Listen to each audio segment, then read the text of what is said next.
Good evening and welcome everybody. This is the Doug and Fur Show. My name is Doug Petrozelli and this is my partner in truth. Fernando. And today we have a special guest. This is somebody I've known for, I guess, 8 years now. He's actually, 8 years. 2013, right? 2013. Yes. So almost, Damn, no, that's crazy. 2014. It was the beginning of 2014. Oh, yeah, you're right. So beginning of 2014, I met this man. His name is Javier Angel. I've known him for a very, very long time, very long and intimate time. We've done ministry together. He actually has his own podcast called Kingdom Talk, so you can look it up on Instagram. But Javi, man, we're just so grateful to have you and be on the show. So grateful that you showed up. Well, thank you for having me. Thank you for having me to, put my little 2 cents in on the topic and the perspective that I have that I like to share on the topic. So I'm very honored and just, really thankful for bringing me on to the show to just hang out with you guys and have a little bit of a chit chat. Yeah, of course. We always love having guests on, so it's a pleasure to have you. Thank you for having me. And today, we wanted to, actually, this is more of a conceptual video, but it's a very good one that we've been meaning to talk about for a long time. And Javi actually suggested talking about leadership, and we thought that we could even break it down even further as into like why human nature seeks to be led and seeks security, and why aren't we anarchists? Why isn't society run in an anarchy, or why not a monarchy, an oligarchy? Why did the United States choose the system of government it has now? Right. So why don't we start by, asking for your thoughts. What do you think about our system of government? Well, me personally, as far as our system of government and in comparison to the extreme, which is anarchy or a dictatorship, Right. Governed society, obviously where we are influenced, especially in the West, is something that is not perfect, that is a little flawed, but it does have sustainability. Right. It is a thriving system that is put into place that's made other countries outside of Canada and the United States to thrive. Right. Being led by that system of leadership. Right. I don't believe and I don't subscribe in full-blown anarchy Right. or some type of communistic leadership or regime. Right. So that's basically my take on the Western Right. civilization and in regards to its leadership and Right. how we govern ourselves and how other countries adapted a governing body similar to us. So. Right. So one of the things that I've seen, I remember seeing like a graph one day, and it was talking about the directions of going to one extreme or the other, like an extreme conservative direction, ends you up in fascism, and an extreme liberal direction ends you up in anarchy. And at the end of the day, both of those produce slavery. Freedom is held in the balance. Right. And that's much, much more difficult to entertain, to understand, and then to like produce and then maintain at the end of the day. So what we have here in the West, is something that's special.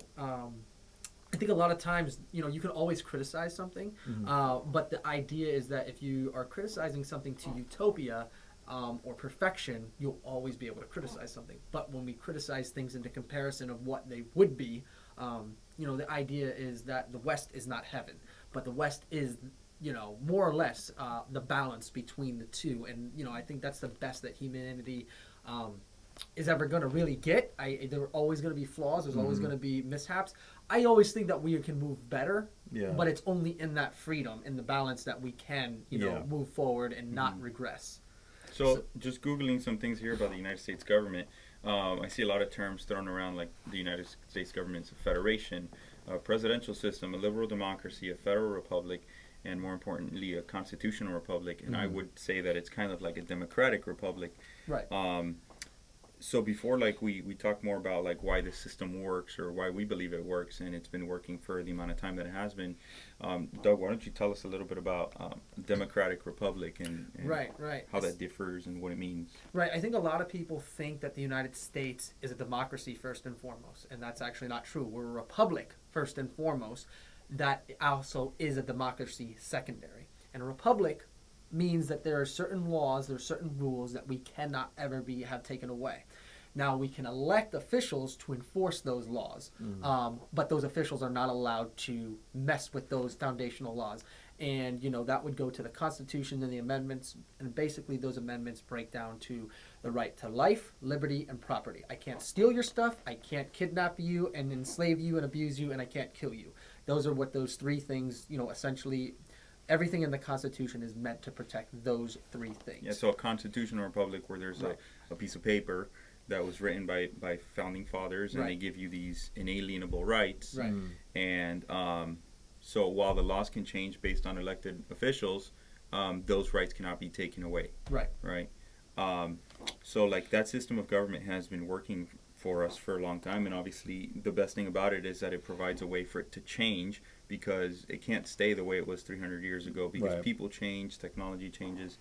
So amendments could be added on to it, but we couldn't interfere with the original amendments. Exactly.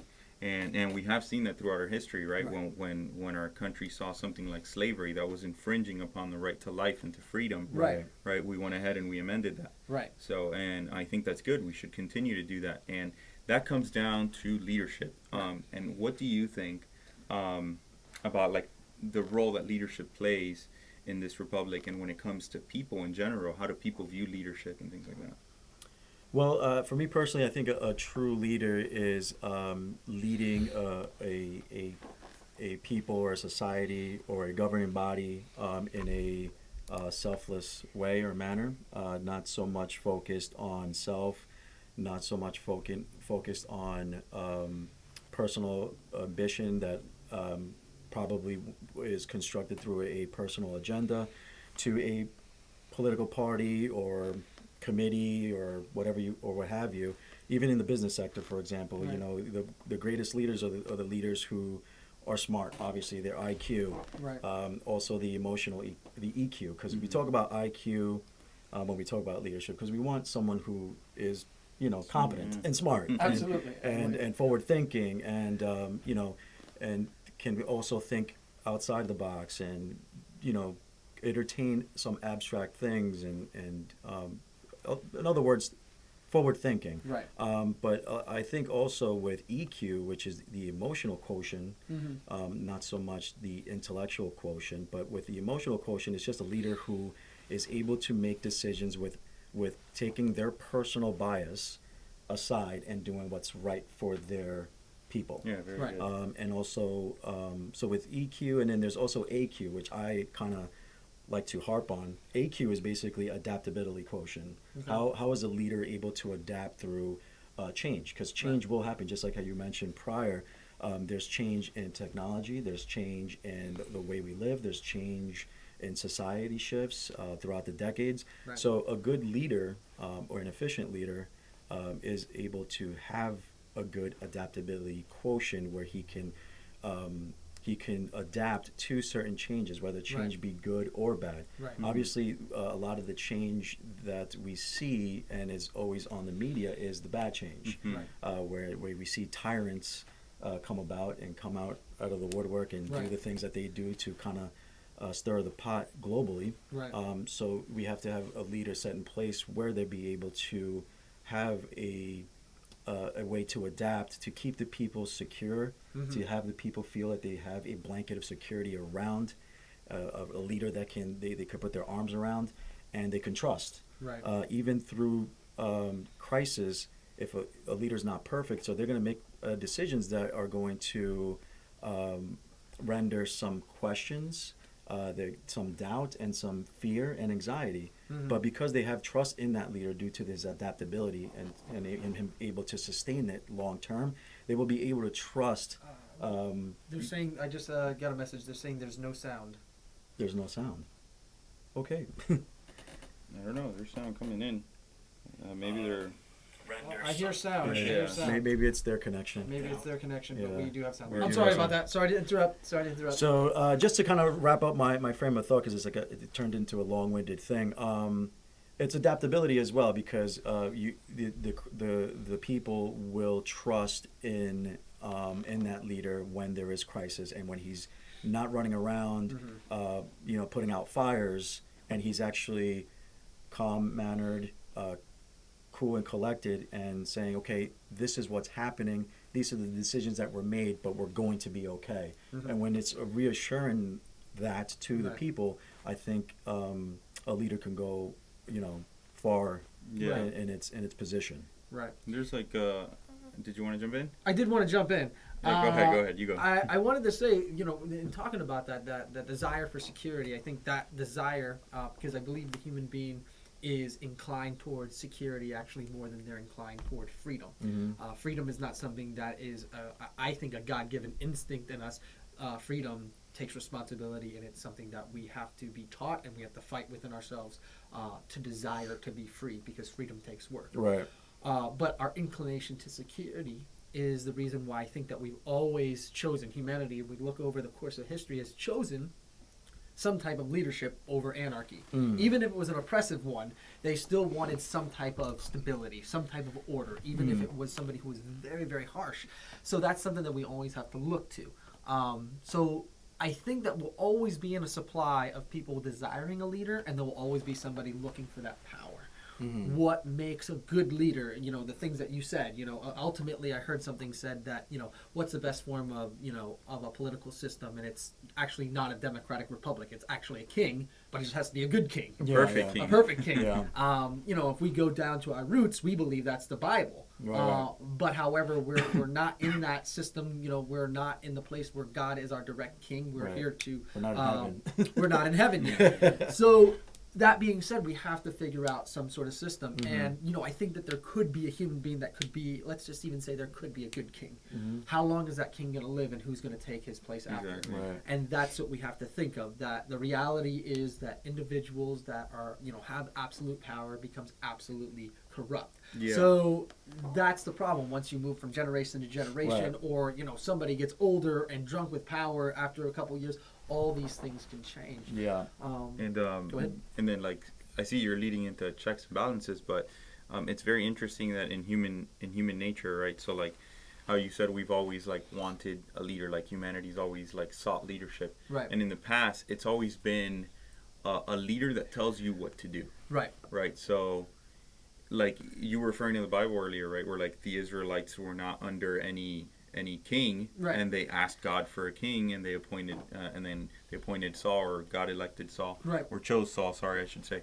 and Saul would tell them what to do, and those were the kinds of leaders we saw for a long time, Right. for most of human history, Yeah. which were people that would tell you what to do. And when it came around to the United States, we figured hey, we don't want people telling us what to do. We Right. still need leaders, and these were based on some of the ideas of John Locke, where it's he thought of this abstract island. If everyone was put on the island, right, what would happen? Everyone was just put on the island, no government, people are free to do what they want. Eventually a leader would arise, Right. because people need a leader, Right.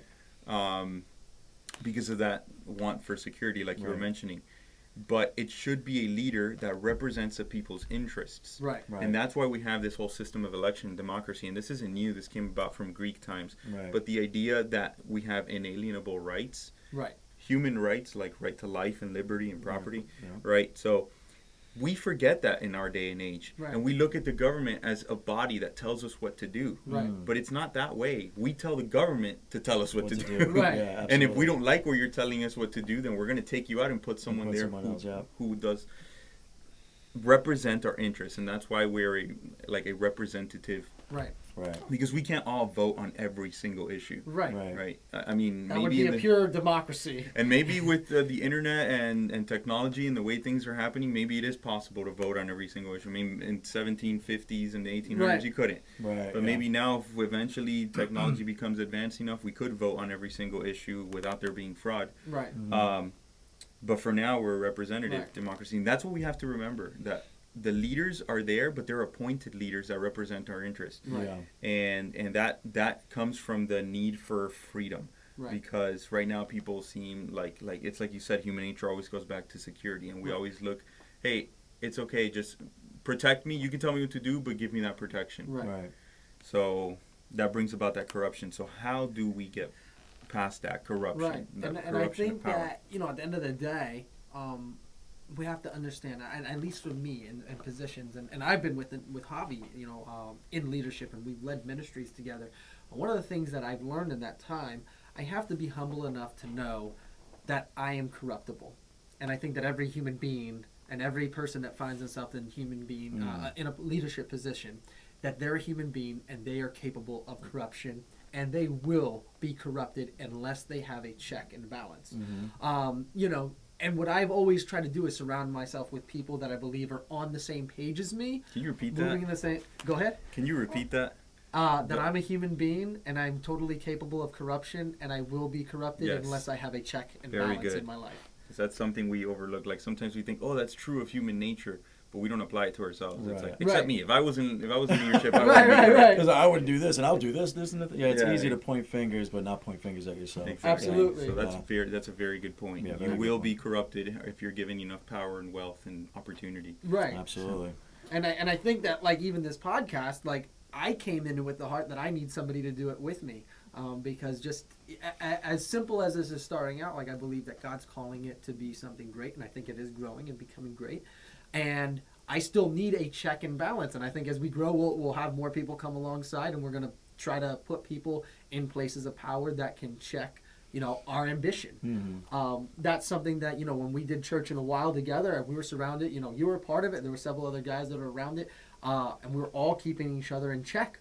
And there were situations where individuals had to be checked. Yeah. I had to be checked. And those were good things. And I think that that's what moved moved us in a proper direction. Yeah, absolutely. Because I think accountability is huge, especially in the political world. Right. Because some people believe that a lot of these leaders, whether in legislation or whether appointed leaders or whatever sector, a lot of people, with the general synopsis is, oh, he needs to be held accountable. Right. Or he or she needs to be held accountable.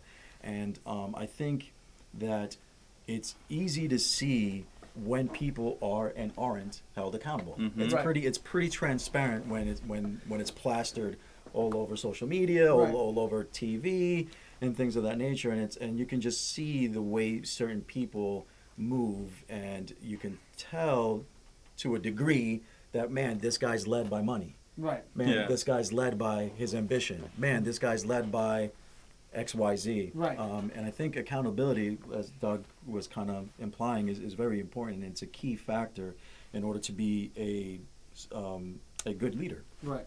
Absolutely. And I think that that's what has made, when our founding documents were written, it was the idea, here in the United States, and this was the first idea that there was going to be leaders that were going to be held accountable by the people. And the whole idea was that, through the Senate, through the House of Representatives, and through the states, it was that ambition was going to check ambition. So that when I see something that's not, like, even just as a citizen, not as a congressman, not as a governor or anything, I have the ability, one, because I have the freedom of speech, we can do this show, we can influence. If we see something that we don't like, we all have that freedom. Right. That takes work to do, to build, to grow, but we always have that freedom. We also have the other elected representatives that are able to check the power of other people in power. That's what protects our freedom. And that's how we've been able to sustain it as long as we have, and that's something that I think is also very, very important for us to realize in every sphere of our life. Yeah. Everything, whether it's a business, whether it's a church, whatever it is, we need that ambition to check ambition. Because the ability to corrupt is always going to be there. And that's how you hold the interest of the collective. For what is right, what is wrong, that's how we hold the interest of the collective.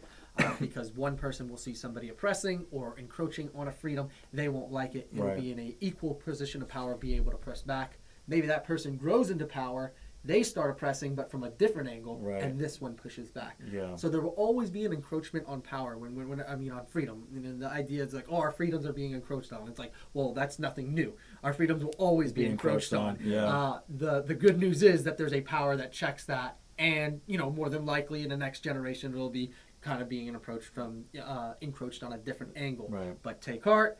This is a system that was created for that. Yeah, it's created to handle that, and we're able to. A perfect example, which I'm about to bring up right now, is executive orders, right? So our government allows the ability for a president to take orders like on demand, right? We don't need to go through a long legislative session because it's an important and it's a pressing matter. and they need to be able to make a quick decision, and that's what executive orders are there for, which I think are completely overused. Sometimes presidents are just signing executive orders on something that could very easily be done over a legislative session because it's not a pressing matter, but it's like, hey, let's go ahead and sign this into law right away just because I want to get my way. Right. And we see that happening a lot. But regardless, that check and balance exists, and the other branches of government can veto that and say, no, this is overreaching, this is oppressive, and the president doesn't have full control.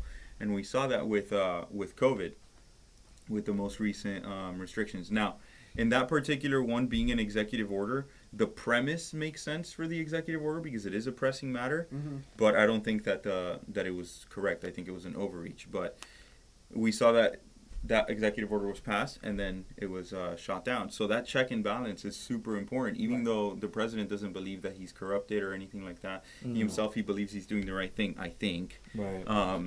You would want to believe. I think that everyone is right in their own eyes. I don't think a person's like, I'm evil and I'm enjoying this and I'm going to keep doing that. I mean, the majority of people. The majority. Yeah. So when there's wrongdoing in the world, I think a lot of it is a person being corrupted and not realizing that they are. So anyway, so yeah, that check and balance is able to really work in the best interest of the people. Right. And that's the danger that comes with emergency action, right? Because with emergency action, somebody gets complete control, which is what we saw in Canada, right? Yeah. Right. He's not letting go of that emergency action because he can continue to maintain that control on his people. Right. So And I think that, I'd like you to express it. I know that you've probably been in situations, specifically probably in a church where you've seen unchecked power, and you've probably seen checked power. Yeah. And I know, and not here to call out names, but just Yeah. what's been your experience in seeing what is the difference between unchecked power and checked power? Like, just simply in the church and in ministry, because I know that that's probably like your main source of, experiencing that. Yeah, for sure, because I'm no politician by any means. But yeah, I mean, even in the business sector, I've been in the business sector too, and there's places in the business sector where you can see where there's unchecked, right, and where there is checked. Right. And I think when the business world is a very cutthroat world. It's a dog eat dog world, and you got to do, by any means necessary, do the things that you need to do to experience what success looks like in your world, especially in that business world. So you would probably, walk over some people. You would probably step on some people's feet. You would probably stab some people in their backs, just to get to that pinnacle. I made it. I did what I had to do. I'm successful. I'm making 6 figures or more. My business is thriving. I don't care what people think about me. Right. This is who I am. This is what I established. This is the culture that I established. And people will gravitate to that because of the security blanket that is provided, because those people are living off his success by means of, incentives or bonuses. The list goes on and on. So in the business sector, it looks something like that. As far as ministry, you can see it in ministry too, where you can see where a leader is not being what we call in the church world a servant leader. Right. It's like, is he really embodying what Jesus embodied when he did his ministry here on earth while he did his 3-year ministry? Right. Are you a servant leader? Are you building other leaders behind you, or is it just about you and the platform? Right. Is it just you and the position that you were giving in that church? Because when your life doesn't really match, like if your life outside the church and off the platform doesn't match what you present at the platform, right, then it's gonna look a little different, right, and it's gonna be frowned upon for those who know better, right. And it's gonna be a time where those people need to be not necessarily called out, but definitely called up and right, challenged, and say, hey, you're not really doing what we envision a leader should be doing, right, in our ministry. Right, and I think that when we look to the idea of having a check on power, we think that that's we can think that's a roadblock. Like in my position, when I've been in positions of leadership and of power, and somebody's checking me, I'm like, they don't understand what I'm trying to do. I'm trying to do and get things done, and if they weren't in my way, I could just do and get things done. I have to remember.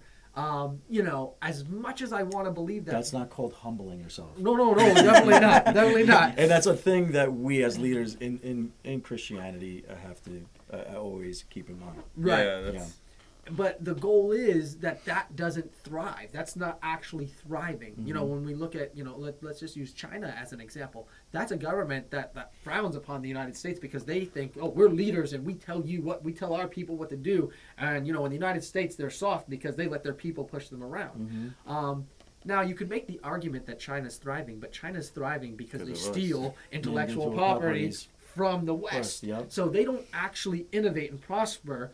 They're bootleggers. They are. So if they're the whole idea is that the Chinese system as a whole would not be in any place of prosperity if there was no West. If there was no West at all, that cannot be built from nothing. That can only be built from the idea that they have cheap labor, so yes, we ship it over there. That brings them wealth, and then they copy our stuff. Yeah. So yes, they can do it off the back of us. And the West is also their biggest consumers. Right. Yeah, exactly. So it's kind of. Right. So that being said, where does the true thriving come from? Where does the innovation and building new things come? It comes in freedom, and freedom only happens when there's a check on power. So it's not really about getting things done, but it's about us as humanity looking ahead in every sphere of our life, whether, and you can look at it in a church. The churches that are moving forward and doing the right things, those are the ones that have checks and balances. Yep. The businesses that are doing the right things and moving and growing, they have checks. They have, a CEO, but they also have a board that's not letting this guy go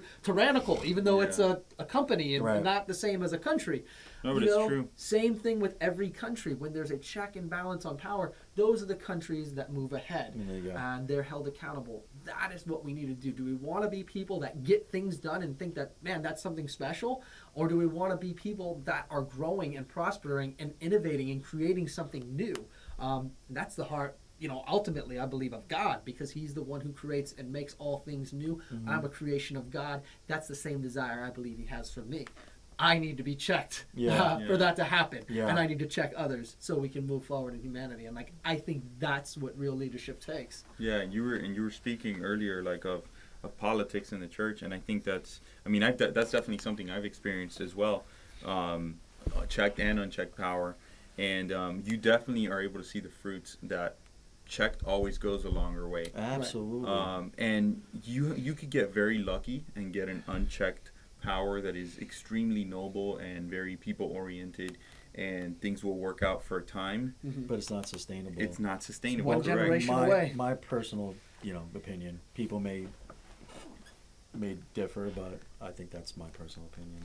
It's true. It's not sustainable. And even if it's not one generation away, even if it's two generations, it could be the same person because they're doing a great job, but something happens, or some life event, or something changes a little, or if you're not careful on eggshells or whatever, one person has all the power to change everything. Right. And this doesn't just happen in church. It's like you were saying, it happens everywhere. And if you're listening in and you don't have a church background, or you come from a different religion, this is something that you might experience as well in other areas of your life, like business and things like that. But it's just clear as day that check power always produces more success and prosperity in what it's aiming to do. Right. In government, that's in governing and checking people, and in the church world, it's about growing the body, and in business, it's about making more income for your shareholders. Right. Absolutely. So I also just wanted to ask, as a kind of a closing segment, what's been your experience as the best type of leadership, and what did that look like, and and what do you think that as an encouragement to people out there, and what could that be, and what would that look like for others? Basically, you just have to really be ready for the ride. Yeah.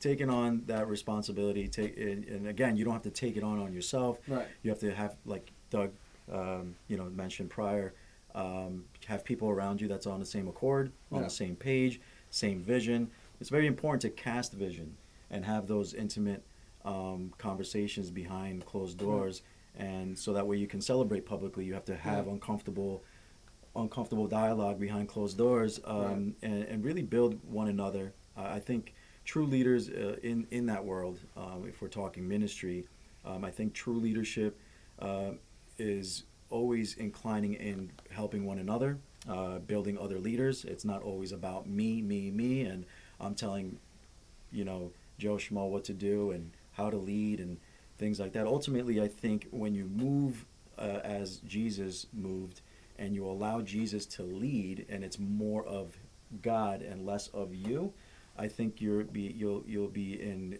a great position to thrive as a ministry, and to be the light and the influence that God, however He sees fit, wants you to do.